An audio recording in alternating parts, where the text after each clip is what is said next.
Amahoro y'Imana ku bakunzi ba Genesis Channel, nongeye kubasuhuza. Nkaba nje kubasangiza indirimbo yanjye, njyewe uri imbere yanyu ni Merity, nkaba ndi umuririmbyi uririmbira Imana. Nkaba nifuje ko twasangira indirimbo yitwa Yesu Ndamukunda. Ni indirimbo yanjye nifuje kuyibasangiza kuri iyi channel, umuntu wigereho akayisangaho akumva iramunyuze, ayisangize n'abandi, tufatanye kuvuga ubutumwa bw'Imana. Akoze. Yesu ndamukunda, Yesu ndamukunda, Yesu ndamukunda, Yesu ndamukunda. We namwe mubivuge, Yesu ndamukunda, Yesu ndamukunda, Yesu ndamukunda, Yesu ndamukunda.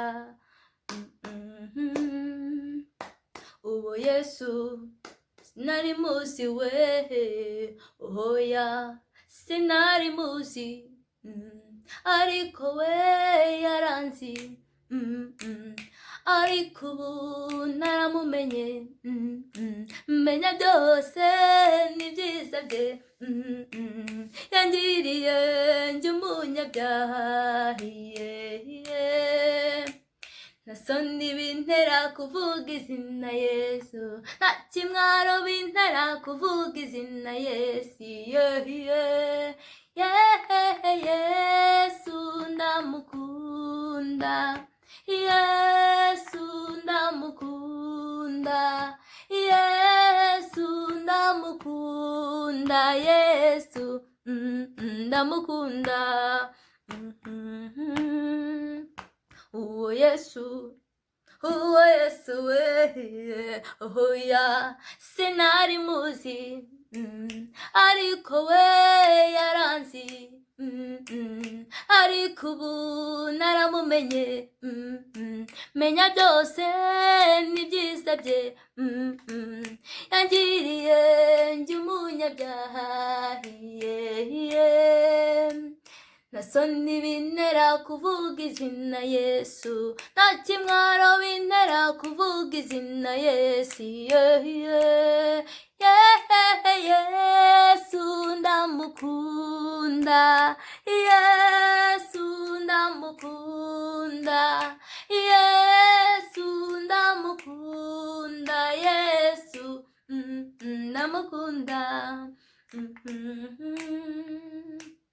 Naruwo kurimbuka, Yesu arancungura, nitwa wababariwe, kubera urukundo rwe, nitwa wacunguwe, kubera amaraso ye, nta soni bintera kuvuga izina Yesu, nta kimwaro bintera kuvuga izina Yesu,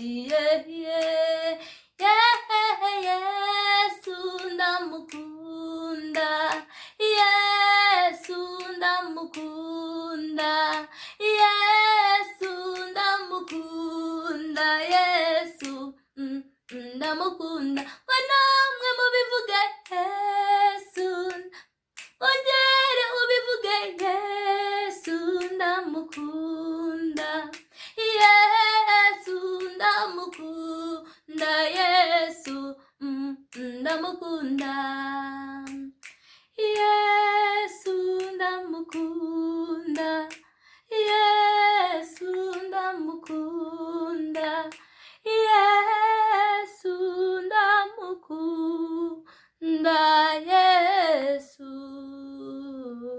ndamukunda. Amen. Murakoze.